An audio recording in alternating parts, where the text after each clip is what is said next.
Fellow citizens, I am not wanting in respect for the fathers of this republic. The signers of the Declaration of Independence were brave men. They were great men, too, great enough to give fame to a great age. It does not often happen to a nation to raise at one time such a number of truly great men. The point from which I am compelled to view them is not certainly the most favorable, and yet I cannot contemplate their great deeds with less than admiration. They were statesmen, patriots, and heroes, and for the good they did and the principles they contended for, I will unite with you to honor their memory.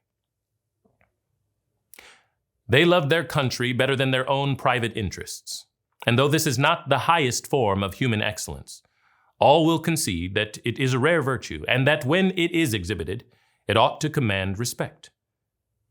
He who will, intelligently, lay down his life for his country is a man whom it is not in human nature to despise. Your fathers staked their lives, their fortunes, and their sacred honor on the cause of their country. In their admiration of liberty, they lost sight of all other interests.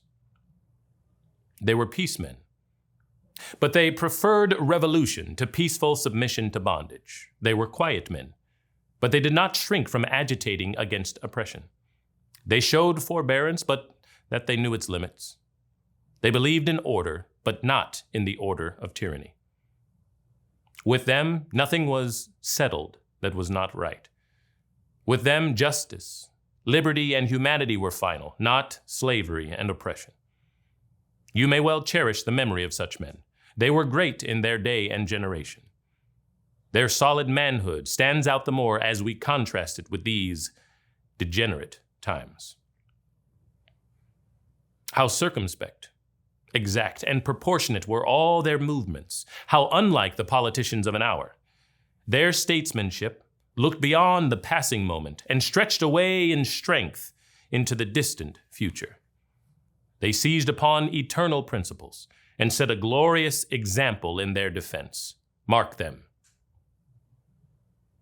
My subject, then, fellow citizens, is American slavery. I shall see this day and its popular characteristics from the slave's point of view. Standing there, identified with the American bondman, making his wrongs mine, I do not hesitate to declare with all my soul that the character and conduct of this nation never looked blacker to me than on this 4th of July. Whether we turn to the declarations of the past or the professions of the present, the conduct of the nation seems equally hideous and revolting. America is false to the past, false to the present, and solemnly binds herself to be false to the future. Standing with God and the crushed and bleeding slave on this occasion, I will, in the name of humanity which is outraged, in the name of liberty which is fettered, in the name of the Constitution and the Bible which are disregarded and trampled upon, dare to call in question and to denounce, with all the emphasis I can command, everything that serves to perpetuate slavery, the great sin and shame of America. What to the American slave is your 4th of July? I answer, a day that reveals to him, more than all other days in the year, the gross injustice and cruelty to which he is the constant victim. To him, your celebration is a sham. Your boasted liberty an unholy license. Your national greatness swelling vanity. Your sounds of rejoicing are empty and heartless. Your denunciations of tyrants, brass-fronted impudence. Your shouts of liberty and equality, hollow mockery. Your prayers and hymns, your sermons and thanksgivings, with all your religious parade and solemnity, are to him mere bombast, fraud, deception, impiety, and hypocrisy.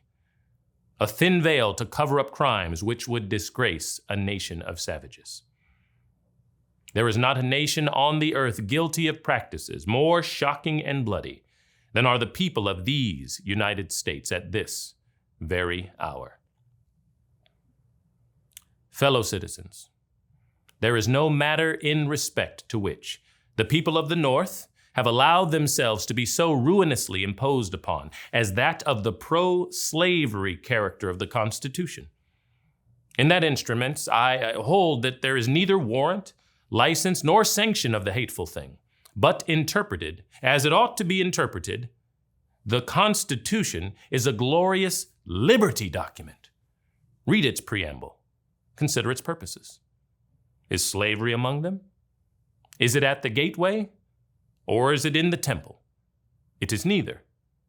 While I do not intend to argue this question on the present occasion, let me ask, if it be not somewhat singular that the Constitution were intended to be, by its framers and adopters, a slave-holding instrument, why neither slavery, slave-holding, nor slave can be anywhere found in it? Now take the Constitution according to its plain reading, and I defy the presentation of a single pro-slavery cause in it. On the other hand, it will be found to contain principles and purposes entirely hostile to the existence of slavery. I do not despair of this country. There are forces in operation which must inevitably work the downfall of slavery. The arm of the Lord is not shortened, and the doom of slavery is certain.